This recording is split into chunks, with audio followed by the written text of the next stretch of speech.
This is a nice place.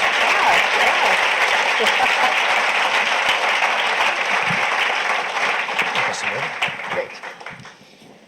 Well, ladies and gentlemen, welcome to Chatham House. Thank you very much for joining us today. Before anything else, let me be a little boring. And as I said to Secretary Clinton, please make sure you don't have your mobile phones on. It would be a real shame to be beeping through this. And it would be a shame also if you interfered with microphones and so on. So please make sure you have them switched off. And the fire exit is that door there. I don't usually say it, but we've got such a big... please don't walk out on me. No early stepping out. You will be spotted if that's done at all. So now let me just say it's just my great honor to welcome Hillary Rodham Clinton to Chatham House. Welcome here to our institute. It's a pleasure to welcome you here, not just to have a conversation with us, but as the winner of the Chatham House Prize 2013. Thank you so very much.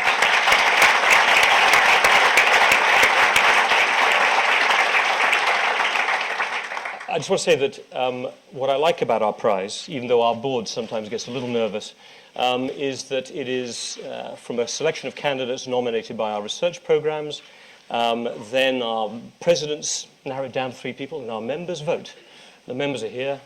They voted for you, so it makes it a very special, I think, prize. And as you know, it was given to you for your great and significant contributions to international diplomacy, but also, I know this is important to you as well, for your role promoting the rights of women and girls and equal opportunities for them in the world.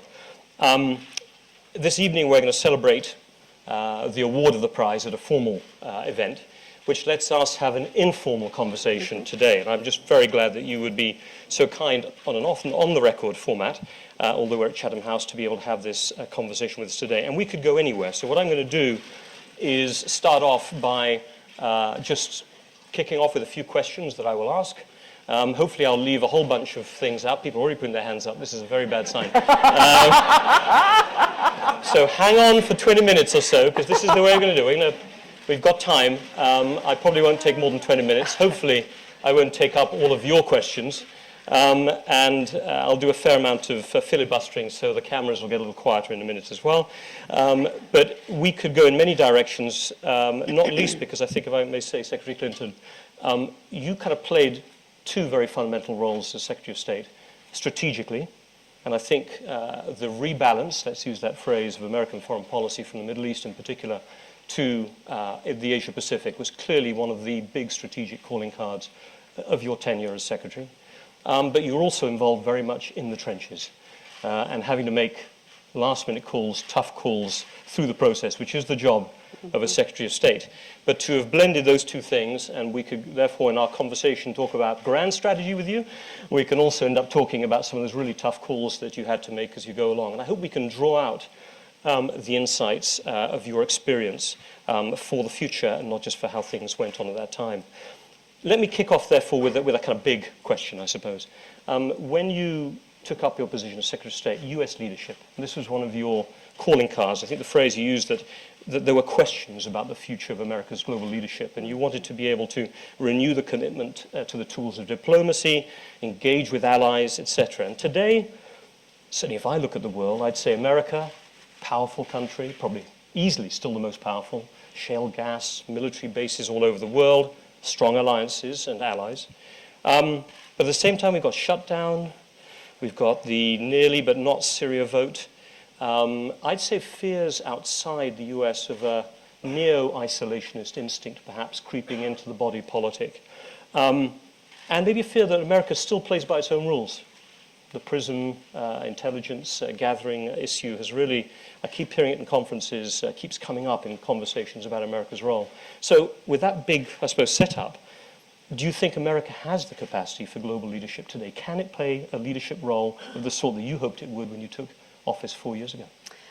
Well, first, Robin, let me thank you and thank the members of Chatham House for this very moving award. I am a fan of your work, and I appreciate greatly the vote of the membership on my behalf. And I think the question is one that has a very simple answer. Yes, America's leadership remains not only preeminent but necessary, but the world in which we live, poses new challenges to all of us on an ongoing basis that require a level of strategic thinking and execution that starts first and foremost back in the democracies that we represent. So I would never criticize my country out of my country, but let me say that it is distressing at any point to see a political system that has weathered so many crises over centuries now be caught up in what are very unfortunate partisan disputes. However, underlying them are questions about America's direction at home and abroad. And I am confident that we will work our way through this latest challenge, as we did back during my husband's administration in 1995 and early 1996. But I think that there's an underlying concern, and it's not only in our country, because we didn't take a vote, but you did, that raises issues about, what are our responsibilities? How do we project power in the 21st century, which is both traditional forms as well as new so-called soft, or what I like to say, smart power? And those are debates that societies have to have, not just inside government offices. So I'm looking forward to talking in specifics with you, but I think it's fair to say that the concerns that we have to be aware of when we look at the international position of the United States has to really come from a wellspring of effective decision-making at home. And that's economic and it's social, growing inequality, the sense that in the United States and in Europe, there is an ongoing debate about how we continue to provide the best services at the most affordable cost to our citizens, because that, after all, is really the core of what we can do around the world. So I'm confident, but I think that the debate we're having is one that requires some very serious analysis and thought. Does it cramp the style of a foreign secretary, of a secretary of state? The fact that this domestic dimension of international politics is so powerful today. We've got publics who've been battered by a global financial crisis, by at least not good handling of some key international crises, Iraq, Afghanistan, how they were managed at the very least. And therefore the room for scope for leadership is minimal. Presidents or prime ministers find that they kind of want to do a world of symmetry, take the lead. The role of the Secretary of State, the Foreign Secretary, must be quite a difficult one in terms of being able to follow through and lead. How did you find that kind of role as a Secretary of State in particular? Well, I didn't find it difficult. I found it very challenging because, of course, I took office when President Obama was sworn in the midst of the economic crisis. And I think it's easy for many to forget how close the world came to a much more serious, long-lasting economic recession, even depression. I think it was, something that required American leadership. I'm certainly aware that some of the reasons for it lay in American financial decision-making and perhaps lack of regulatory oversight. But the fact is that when I came into the position, the President and I talked very openly with each other about how important it was for me to get out around the world at that moment, making it clear that we had confidence we were going to recover, while the President had to deal with the Congress and the immediate effects of the economic crisis. And that's basically what I did for much of the first year, starting, as you say, by going to Asia, which was unusual, if not unprecedented, for an American Secretary of State. But it was an important message to send, in part because China, which to this day has heavily invested in American debt, was raising questions. And wondering about, the decisions that would be made by the new administration. There was a feeling that because of the war in Iraq and the aftermath of 9/11, and then, of course, Afghanistan, the United States had shifted attention away from Asia, and that was of concern to a lot of our allies.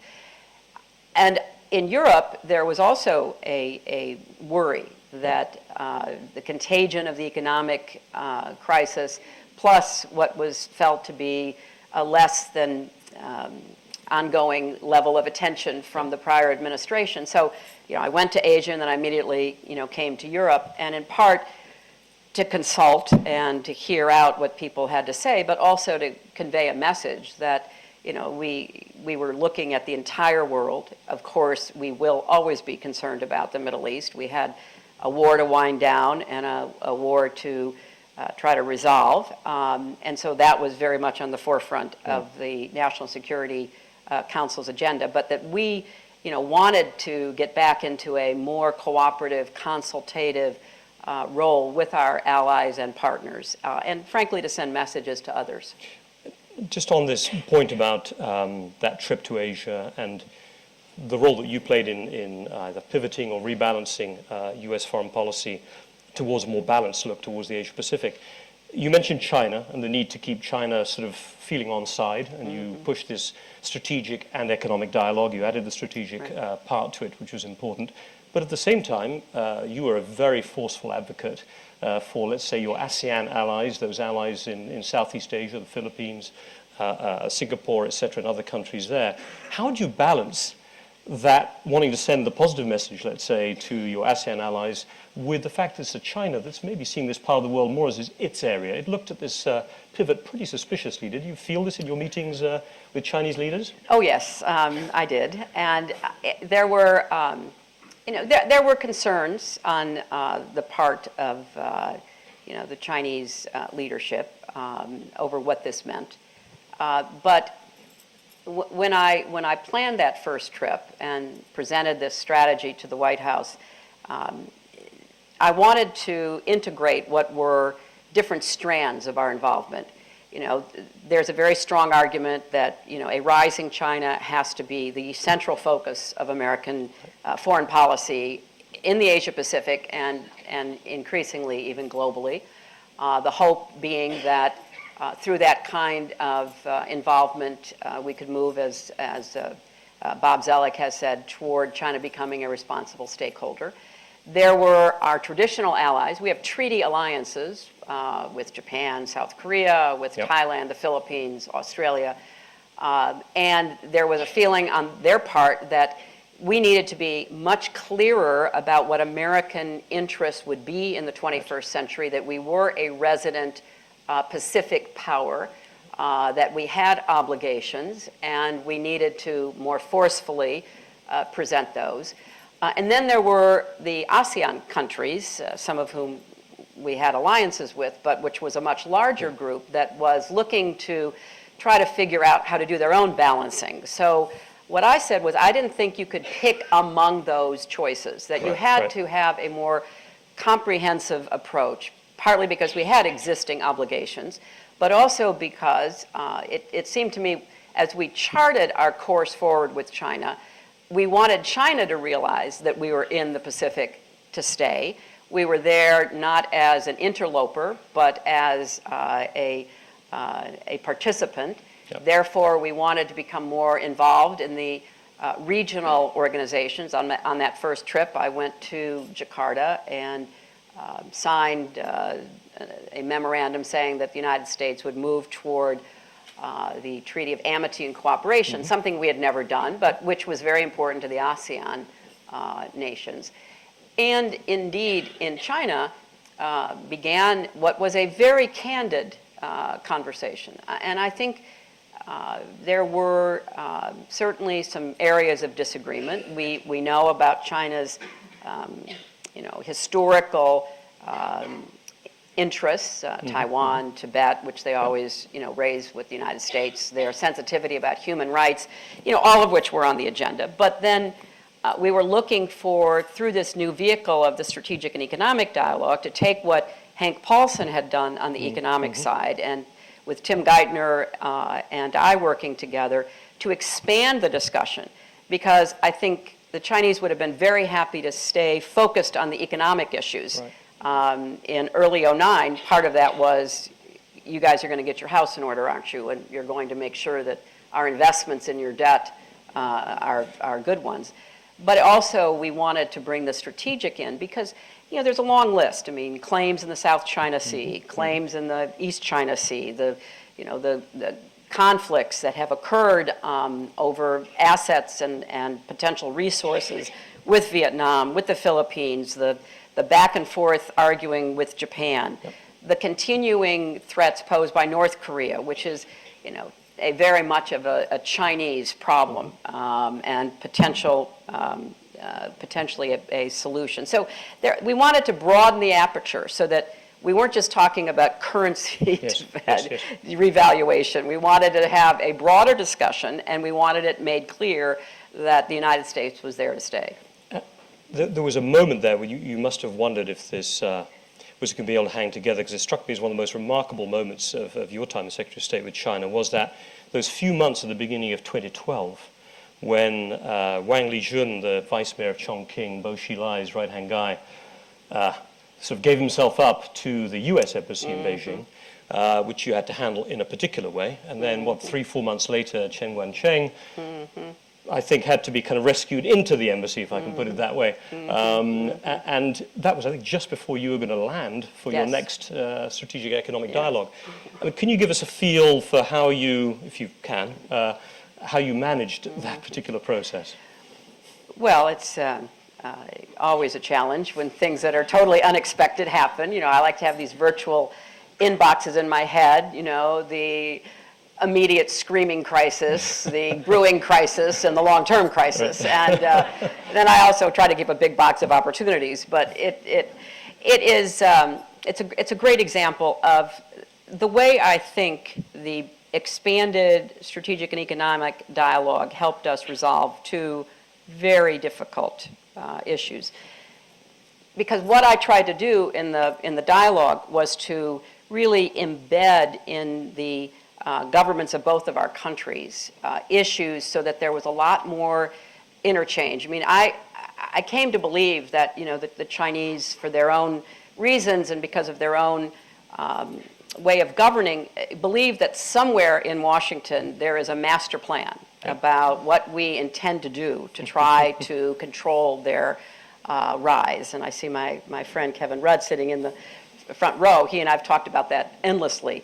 They really do, because they have plans and they have all kinds of processes, and they've never understood the jazz-like quality of American government and democracy. So,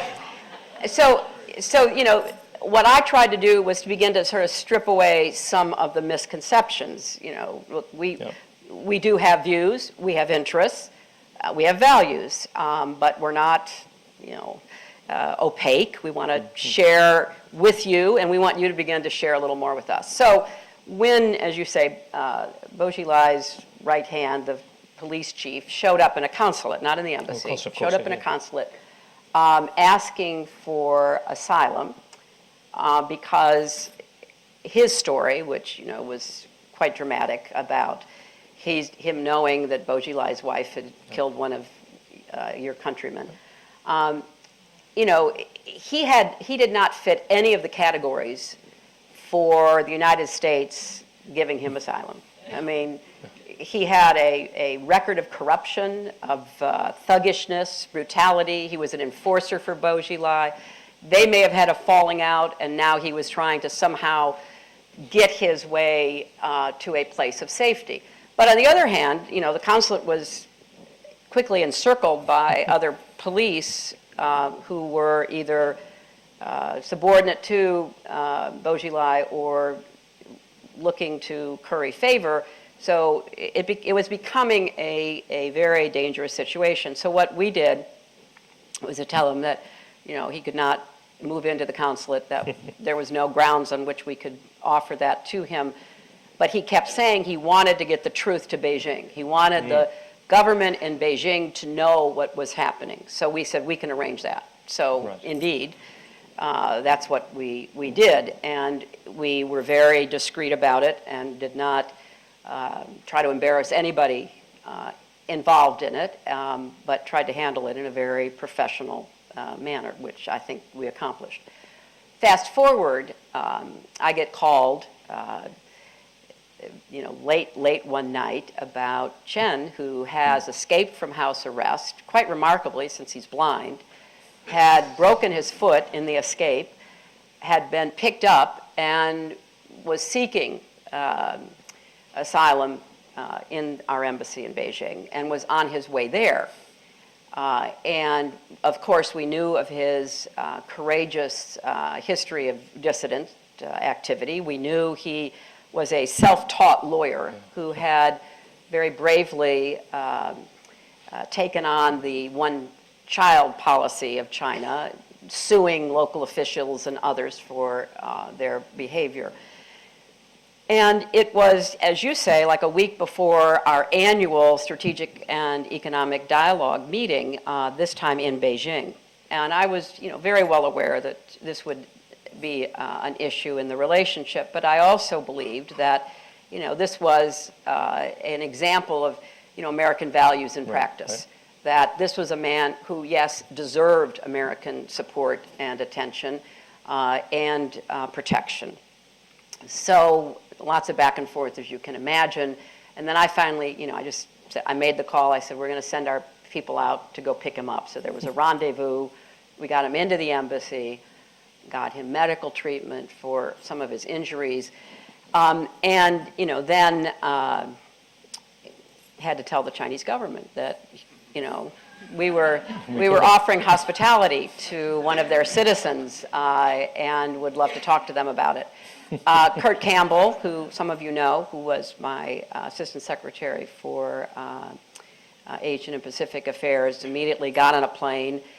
We were fortunate that Harold Koh, the head of my legal department, an incredible international lawyer with his own history of dissidents. His father was unable to return home from his position at the UN because of a coup in Korea. So he had a feel for this, and we tracked him down. He was at one of our Strategic Economic Dialogue working groups. So we got our people to the embassy, and they began talking with Mr. Chen, and then they began negotiating with their Chinese counterparts. And this is a long story. I don't want to take all of our time, but it was a very touching and touch and go situation. We were able to negotiate with the Chinese safe passage for his family. He hadn't seen one of his children in quite some time, to Beijing. We were able to negotiate an agreement that he could attend college, something he really wanted to do. And he did not want to leave China. He loves China. And he actually also very much believes that if he could just get his story to the upper echelon of the Chinese government, they would agree with him, because so much of the mistreatment he experienced was at the hands of local and regional officials. So our team did a great job negotiating all of this. And he did have medical problems that needed further treatment. So he left our embassy totally voluntarily. He called me from the van on the way to the hospital and said, if I were there, I would kiss you. And I said, I'm very happy you're so happy, And That's a tactful answer. yes, That's so we got him to the hospital, and his family showed up. And, look, rightfully they were saying, are you sure you can trust the Chinese government? Are you sure that they will keep their end of the bargain? Are you sure they're going to let you go to college? Are you sure they're not going to throw you in prison? And he began, this is a man who'd been under a lot of stress now for several days. He began saying, well, I'm not sure. So he tells us, I don't think that's a good deal you negotiated. Yes, I know. So I said, excuse me? Really? So we said, okay, so what would you like? He said, I'd like to go to America. Okay. After saying no, no, no. So we worked out an arrangement that he could go to New York University to study, assuming we could get a second agreement with the Chinese. And this is where I think all the work we put into this, all of the incredible planning and one-on-one meetings and very candid conversations that I engaged in with my counterparts and others did with theirs. Because I had to go to State Councilor Dybinglo and I had to say, you know, this is in your interests and it's in our interests, and there's got to be a way we can work this out. His first response is, we never want to talk about this man again with anybody. And we just don't, we can't go back into negotiations. I said, we have to. And we need to start now, and we need to get this resolved by the end of our meetings. And we did it in a way that really, I think, validated the kind of arrangement and the almost daily work that went into it. And the final thing I would say about it, which was very, you know, which was very touching to me, this was really touch and go. And one of the things that I was asked to do, because I still had meetings on my agenda with President Hu Jintao and Premier Wen Jiabao, and they said, please don't mention this to them. We will try to work this out. So I didn't, and we had very, you know, we had very formal, very predictable kinds of meetings. And then we were having an event of our people-to-people exchanges. And again, I know a lot of foreign policy experts say, you know, really, that's like frosting on the cake. What difference does it make? You know, put on, you know, your formal clothes, go into the meetings. I can only tell you that at the people-to-people event, there was a young American man who was studying in China and a young Chinese woman who was studying in the United States. And we had picked them out to speak to the group, she in English, he in Mandarin, about their experiences in each other's country. I am convinced that helped to convince the Chinese government that we would do this deal. Because I said in my prepared remarks, this is what the future should be about young people like this, working together, understanding each other better, visiting and finding common ground. That's what we should be looking for. And so later that afternoon, we were able to make the deal, and then, you know, Mr. Chen and his family were able to leave. But I think it was part of a broader story, not just a one-off. But this, I think this story, which is fascinating, is, as you said, an absolute example of that thickening of relationships, what diplomacy, I suppose, is about. Right, We forget diplomacy is meant to be about action results. But, you know, to get to them, you have to go through such a process of confidence building. Right, and you know, we are such an impatient people these days. I mean, you know, this seems like it's just the, you know, like the Weber comment about politics, you know, the dull, slow boring of hard boards. I mean, it just seems like it just goes on, and really, you know, the 10th meeting and the 18th dinner. And in a way, I think it's more important to show up today than it used to be, because everybody knows you can communicate via technology without showing up. And, you know, people would say to me all the time, what are you traveling all over the place for? Well, part of it was we had some repair work to do, to be very blunt. But part of it was also we had some relationships to build. And they are worth investing in, because you never know what might come from them or what you might stop coming from them. And yet, I think, in part because of the, you know, the feeling, I'll speak for my own country, that, you know, this is like, you know, just frosting on the cake. Fine if you can do it, but not necessary. And I actually think it's baked into the cake, so to speak. If you don't do it, you will not really understand what is possible in such a complex, fast-changing world like the one we have. I think even in the UK at the moment, there has been a rediscovery of the importance of that human component of diplomacy, alongside something I know you pushed a lot as well, the social media, the connectivity, the town hall meetings, etc. But if you don't do some of that hard graft, it becomes incredibly difficult to deal with the crises, which is a core part, as you said, of your job. Of course, I've got a bunch of questions about the Middle East and so on, which I'm not going to tackle into right now, because I've got a lot of people here, especially a lot of our members, who have a chance to ask questions. And yes, you got my eye as I sat down, so I think I'll have to take this person first. But I'll take hands as I see them. I'll try and do my best. I won't get to everyone. I'm warning you up front, but I'll do my best. But should we take, well, let's see, I'll maybe do one at a time. I'll use my discretion, depending on what the ones are like. Yes, please, sir. And introduce yourself and a quick point. Thank you. Suhal Habadze, member of this institute, and also a student of international relations at the University of Westminster. In Georgia, same time last year, we face huge risks of instability in the pre-election and the power transition time.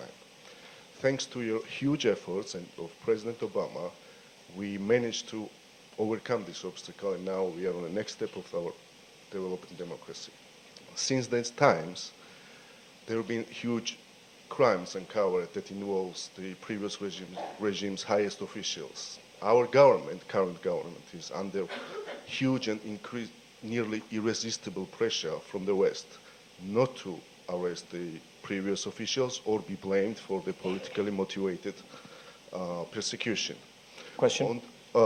Question is, on the same time, the government is under pressure from the public to face the justice. The democracy, well, for the sake of democracy and rule of law, those responsible needs to be brought to the justice. Madam Clinton, your views are greatly appreciated in Georgia and respected, and I would really be grateful if you could tell us your views, advice, how we should tackle this obstacle that clearly on our way to building healthier democracy in Georgia. Okay. Thank you. The Georgia question, so why don't you just take that one straight up if you wish, and then I'll, yeah. Well, look, I think you've got a very challenging dilemma facing Georgia, and you have summarized it well, because the progress that Georgia has made in the last now nearly 20 years is quite remarkable. And many of the people who contributed to that progress are currently out of office, and you have a new government that understandably wants to continue the progress and figure out the best way to do that. I can't give you the kind of easy answer that would say X or Y, because there is so much riding on how you navigate through these next months in terms of your stability, in terms of whether or not you can, as you say, protect the rule of law without undermining a lot of the progress that has been made. That takes a lot of very careful thought that has to be depersonalized. You have to think not of the people who you believe may have broken laws, but think about the positions that are currently being held by the new government, and whether pursuing prior office holders is going to consolidate democracy or rip the country into a lot of pieces. And what I would ask you to do is to try to avoid personalizing it, and instead to try to, in effect, analyze what will be in the best interests of Georgia in 5 years, 10 years, 15 years. Because for every person you say wants you to do something, there's a person who thinks it would be very unfortunate if you did, and you have to sort that out. I mean, it's, there's Truth and Reconciliation Commission models. There are other kinds of inquiries that could make things public so that it would serve the purpose of transparency, but not create the kind of instability and maybe even conflict that could undermine the democratic project in Georgia. Thank you. Let me move on. I've got about 12 people down at the moment, so I'm just going to not look and catch people's eye anymore for a minute and see how I'm doing. Steve, yeah, the microphone will come to you. If you can just hold on a second, please.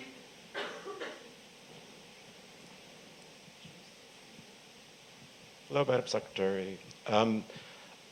You spoke nicely about the jazz quality of American foreign policy.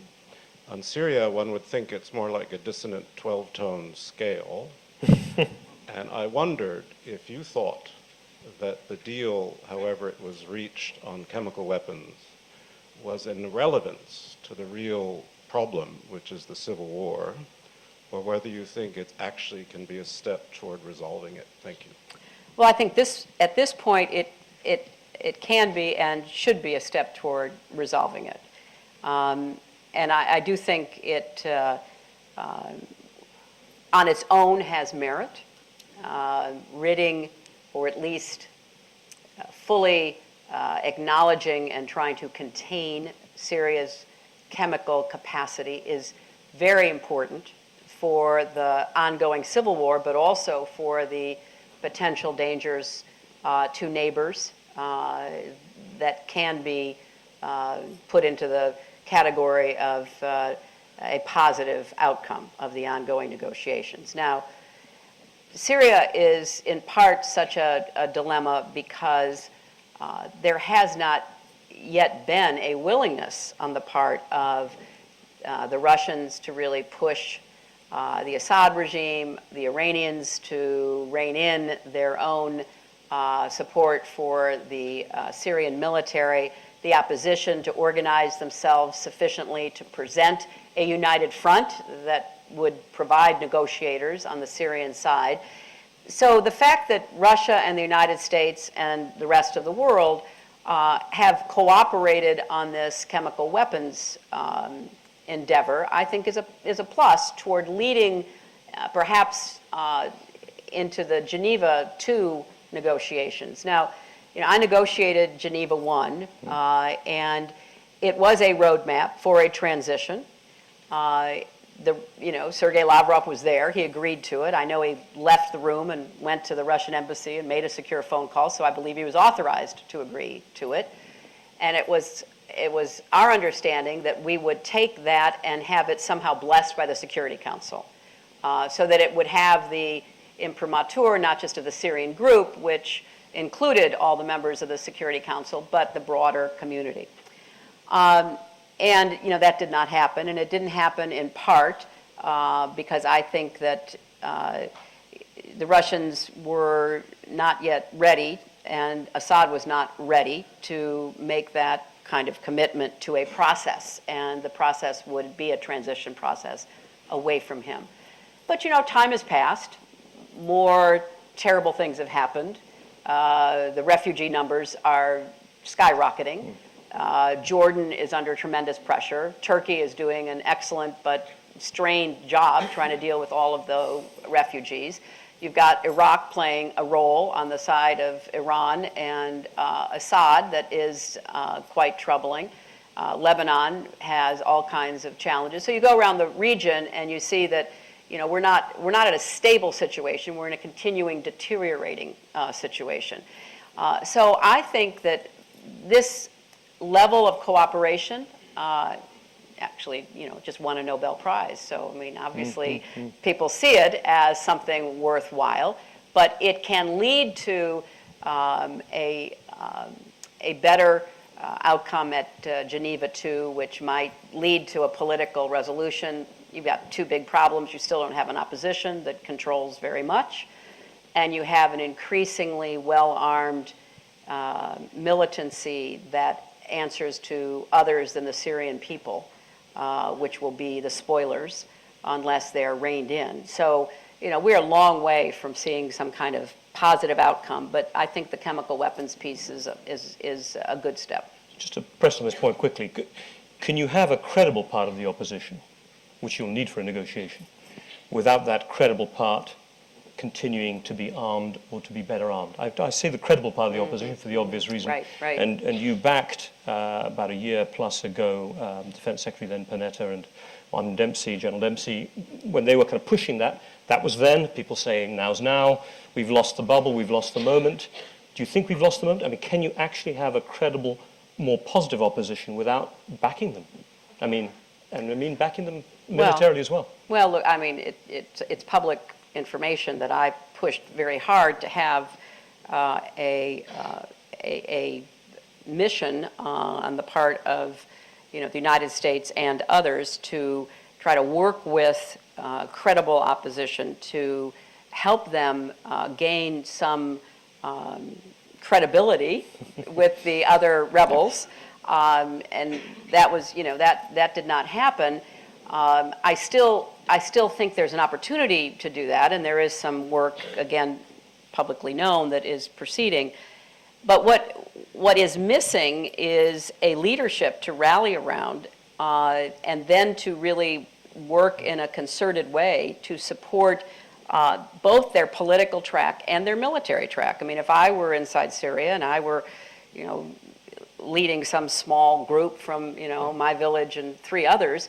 I would want to follow someone who's, yes, had a vision for a Syria that would be appealing to me post-Assad, but I wouldn't trust that leadership if there weren't some hard guys with weapons that would back it up, because there are a lot of other guys there with those assets. So, yeah, I think you have to have an opposition that is not just, talking, but has some strength behind their positions. Okay.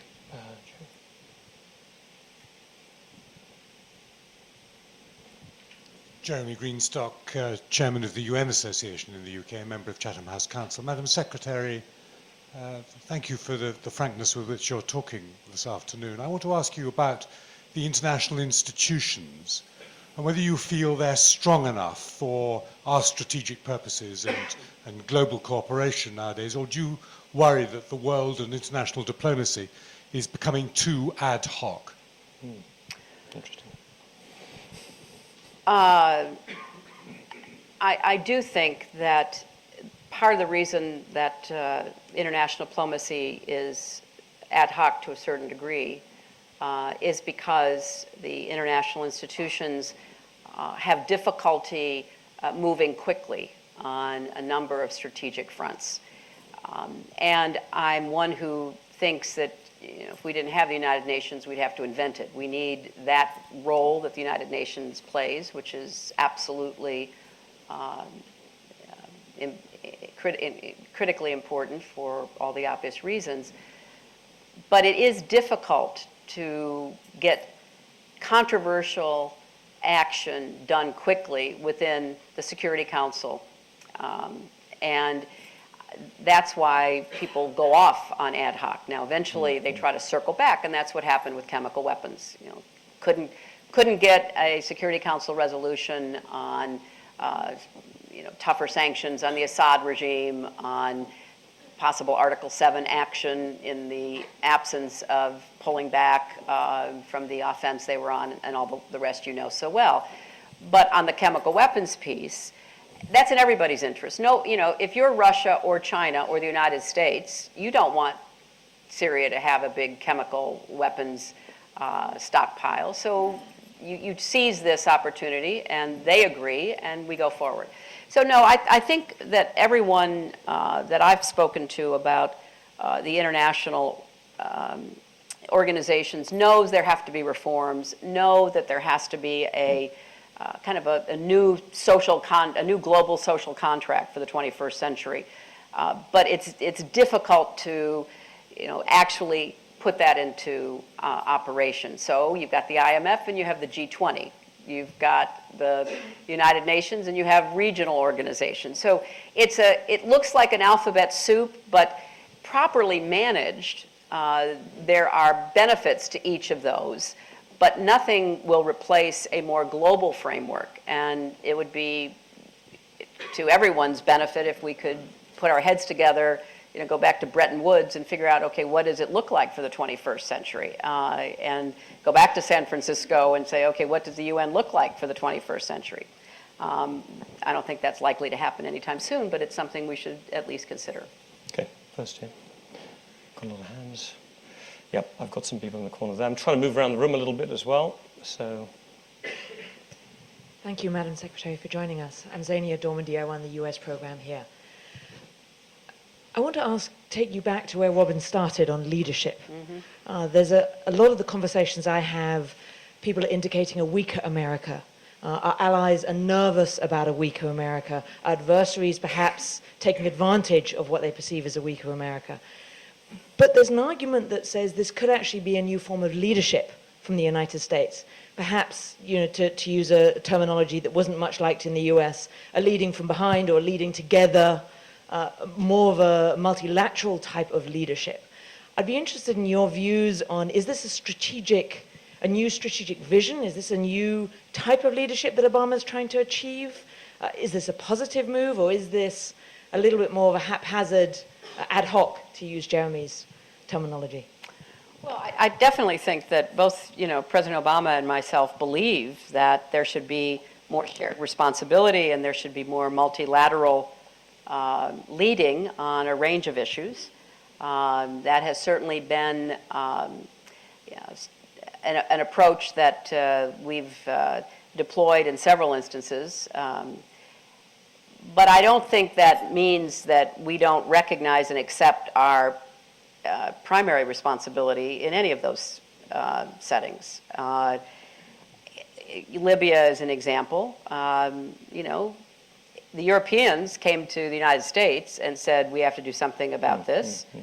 The Arab League came to the United States and said, we have to do something about this. And our response is, well, what are you going to do about it? They said, well, we're here to ask you what you're going to do. And our response was, we want to know what you're going to do. And that sounds funny, but it was the first time there'd ever been any kind of partnership between NATO and Arab countries. And it was the first time where the United States said, we have certain assets that are uniquely ours. We will deploy those. You have assets. You should deploy yours. I thought that was an appropriate way to respond to a problem that was certainly important to us, but critically important to a lot of our allies. I think you can look at the kind of leadership in a way that is described as networked, which I like for a lot of reasons, including that, Anne-Marie Slaughter, who was my director of policy and planning, wrote a very influential article about the move toward network leadership in the world. It's one of the reasons I asked her to join me at the State Department, because it's not only round up the usual suspects. There are other organizations and entities that have responsibility for leading. And that's true not only in foreign policy, but it's true in development policy, where what we're doing now is trying to put together networks and partnerships to solve problems that governments alone and even international organizations alone would not be as effective in doing so. I just came out of the Clinton Global Initiative in New York, which was really born out of my husband's insight when he left the White House, that there were so many different players now in the world who had a role that could contribute to solving primarily development problems, that we needed a vehicle to get them together to make commitments to do so. Well, I think the same is true on the security side as well. We're never going to deal with the problems of cybersecurity unless there is a partnership between business and government.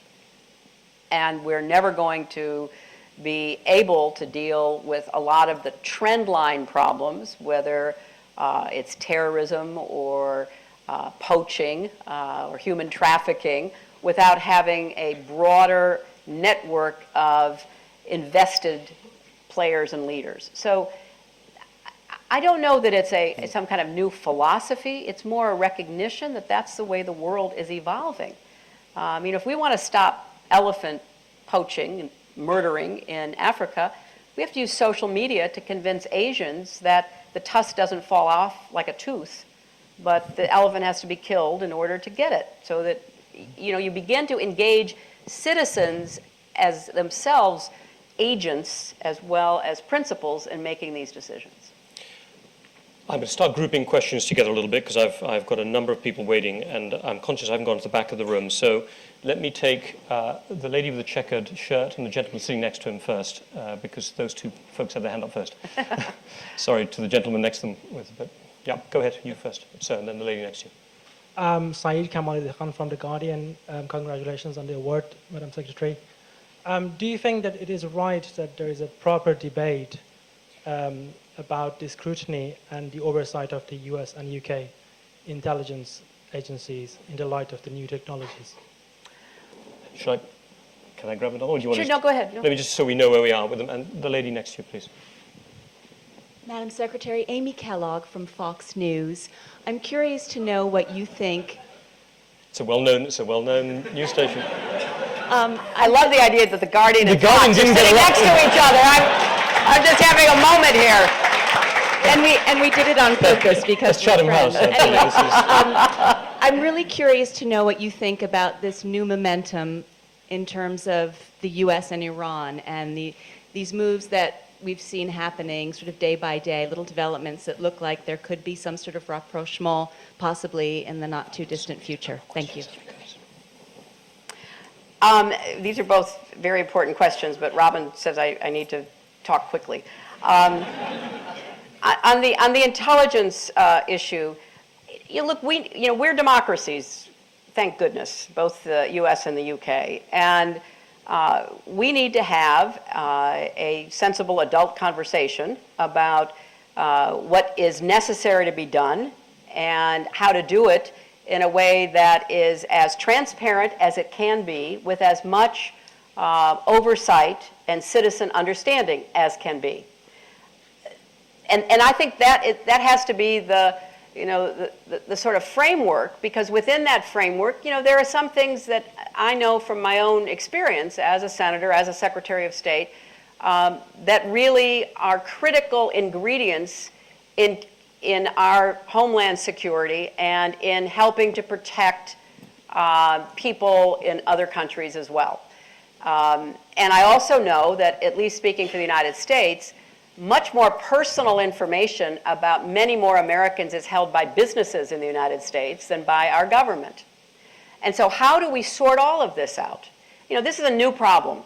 It's a problem that's a little over a decade old, where these capacities have corresponded with increasing outreach to consumers on the business side and increasing concern about security on the government side. So people need to be better informed, but I think it's it would be going down a wrong path if we were to somehow reject the importance of both the debate and the kinds of intelligence activities that genuinely keep us safer. So I'm all for opening up a more vigorous discussion about it. With respect to Iran, I think it's too soon to tell. Clearly, the new leadership in Iran is approaching the issues in a more collegial, diplomatic way. That is certainly welcome, but there's been no change in policy yet. There's been no response to the outstanding offer by the P5+1 of 2 years ago now. So when Cathy Ashton brings together the P5+1 negotiating group in Geneva next week, I will be most interested in hearing if the Iranians are putting any meat on the bones of their hope that there can be a negotiation that leads to a resolution that is satisfying to them and acceptable to us. And I just think we don't have any way of knowing that yet. Okay, we're coming down the front now. Take 2 questions. Microphone at the front, please. Thank you. Madam Secretary, Nick Gowing, a former member of council and presenter with BBC World News. Can I ask you to reflect on the changing nature of leadership, politics and diplomacy, particularly the new vulnerabilities? And I think back to what you mentioned at the Human Rights Council in Geneva back in February 2011 about the new nervous system for this planet, the fact of the level of connectivity. No one can hide now, whether you're in government in a democratically elected country or elsewhere. And of course, you've mentioned Anne-Marie, but also Alec Ross, the work that he was doing within the State Department. Yes. There are enormous changes happening incredibly quickly, including disruption of the way leaders believe leadership should be enacted. What are your reflections now that you've left the State Department? That's a fabulous question, and it deserves a Chatham House process. We'll do one. We'll do it. One of the things that I have learned over the years is, watch the headlines, but keep your eye on the trend lines, because the trend lines are often much more important. And the interconnectivity, along with the interdependence, is very much on my mind, because the benefits are quite remarkable, but so are the dangers. And how we balance that is one of the challenges of leadership. More transparency can help to fight corruption, can make information more readily available to people. Alec Ross was my ally in promoting internet freedom, which we believe is like, the Speaker's Corner at Hyde Park or the First Amendment, something that just has to be embedded in the global consciousness. But we've also seen more sophisticated use of government power to interrupt internet usage, to target dissidents and opposition figures. So we're in a formative period, the outcome of which is not yet clear. And I think it's imperative that governments, democracies, governments who value free speech, open debate, really unite in trying to protect this underlying value. And that is going to be one of the most difficult questions that will face leaders in the next few years because of the concerted effort by more closed societies, more controlling societies to try to clamp down. So when you talk about leadership, look, I think it's a great device for learning more about what's going on, but it also can be a device that interferes with making tough decisions.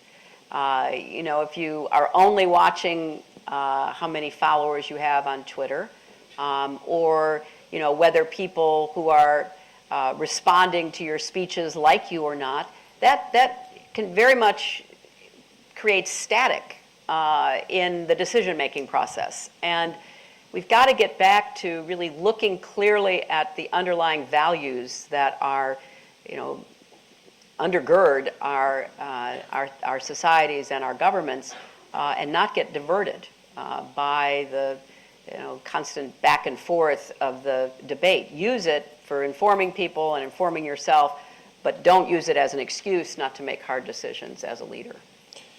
On hard decisions, I'm going to ask 3 people to make, I've got literally about 15, so I'll do 3 people. You'll take them as you can. We're going to try and finish on time. And I'm going to apologize deeply to all those people who I'm not going to get. Bernice, you've been waiting patiently. This gentleman here with the purple tie has been waiting patiently. I'm sorry. Hi, And this young lady there. Bernice Lee, I'm the Research Director for Energy and Environment here at Chatham House. Russia just arrested 30 Greenpeace activists who were trying to, land on the platform. What would you advise them to try and get them released? How would you go about persuading President Putin that it's a good idea to release them? I wonder if there's any Americans in there. I'll let you reflect on that for a second. That sounds like one of those, is it a screaming or a loudly screaming one? You'll have to think about it. Gentleman here. Madam former Secretary of State, I'll take you back to Syria, if you don't mind, the Middle East warmer than London as of today. The question is, by the time the Syrian crisis started in the Middle East, Turkey was the ardent supporter of United States policies to attack Syria unilaterally. However, since the crisis now coming to a slow motion, do you think Turkey, including Erdogan himself as prime minister, has been kicked, I use football analogy, been kicked into the offside? And young lady's been waiting here. Sorry to come forward, please. Right front. Young lady here, stand up, please. And let me just say quickly, I apologize to all those people. I've sat in rooms before aching to get that question out, and it doesn't happen. I know it's terrible. Hi, Najah, freelance journalist. I would like to ask you, there are many women in Saudi Arabia that are going to defy the driving ban this month. What would you like to say to them? And do you think what these women are doing will lead to a change? Well, I'm glad we got a question about women's rights. I was sitting down here in my things we never got to, but we got that in the last question. So there you go. On the piracy issue, there should be a much greater international outcry over the Russian arrest and charging the Greenpeace activists with piracy. I mean,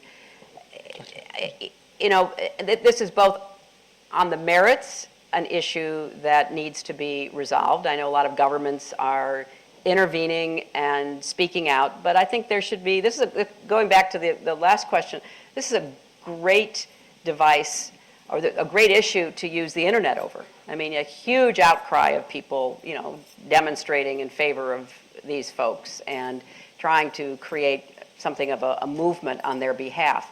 Ultimately, President Putin will decide what he thinks is in his country's interests, but I think that needs to be balanced by a real outcry.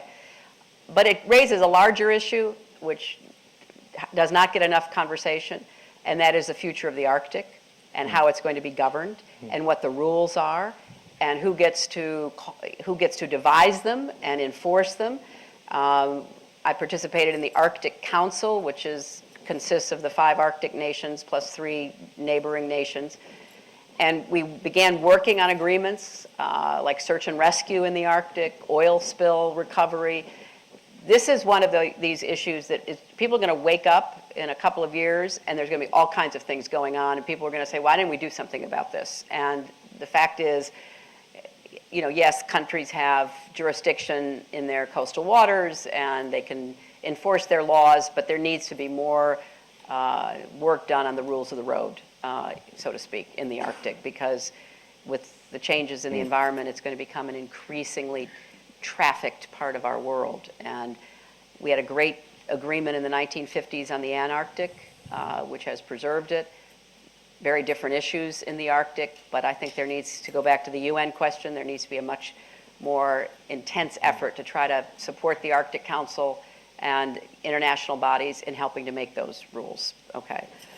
I think that Prime Minister Erdogan was a very strong supporter of the Syrian uprising, but as I'm sure you know, he had other challenges at home that he had to deal with. But among them were his ongoing efforts with the Kurds inside Turkey, and some of the activities of Kurds in Syria began to complicate that. And there's also, as you know, a large Alawite population in southwestern Turkey, and that began to complicate it. Everybody has politics. Doesn't matter what kind of government you have, and his politics became much more challenging for him. I think he remains a strong voice for the humane treatment of refugees, and I think what Turkey has done in receiving so many Syrian refugees and putting them in conditions that were above what might have been expected for refugees redounds to his credit. But I think, he's got to sort out a lot of different challenges, and I think he remains committed, but without a broader base on which to operate, I don't think you're going to see him able to do much more than what he's doing right now. I think that that's unfortunate, but I think if there had been more movement at the same time, a greater international effort, he might have been able to participate and lead that more effectively. On the Saudi women driving, I'm all for it. And I think that, it is an issue that is symbolic, as you know very well, but it is also, from my friends who have lived in the kingdom, Saudi, non-Saudi alike, it is a major hassle not to be able to go anywhere, to go shopping, to go see your mother, to drive your kids somewhere. I mean, just imagine. I mean, you can't do anything without having a driver, assuming you can afford a driver, or having a male relative who has to be around to drive you places. I mean, in today's world, it is just hard to even rationalize. So I'm hoping that there will be a decision made to begin to let women drive. And, if there has to be some kind of phasing in of women drivers, as some sort of face-saving way, maybe that could be worked out. But it needs to happen, and it would be an important step for the people, not just women, of Saudi Arabia becoming more competitive and more integrated into the modern world. Again, my apologies to all those people whose questions I didn't take. I looked you in the eye, I nodded, and I didn't get there. But we got, if I may say so, I thought a masterclass, and certainly, Secretary Clinton, you've still got the brief mastered. And that's just fantastic to watch. I thought it was both conceptual and practical. and with feeling and humour as well. And I think, from my opinion, this makes you an extremely worthy winner of the Chatham House Prize 2013. Thank you all very much for coming, for asking great questions. Apologies for those I didn't get to. Please stay in your seats, because we've got to move quickly, because I've gone over time. I was told I'd be in big trouble if I went over, and I did. But please, very strong hand, Secretary Clinton, Chatham House Prize 2013. Thank you, Robin. Pleasure. Wonderful.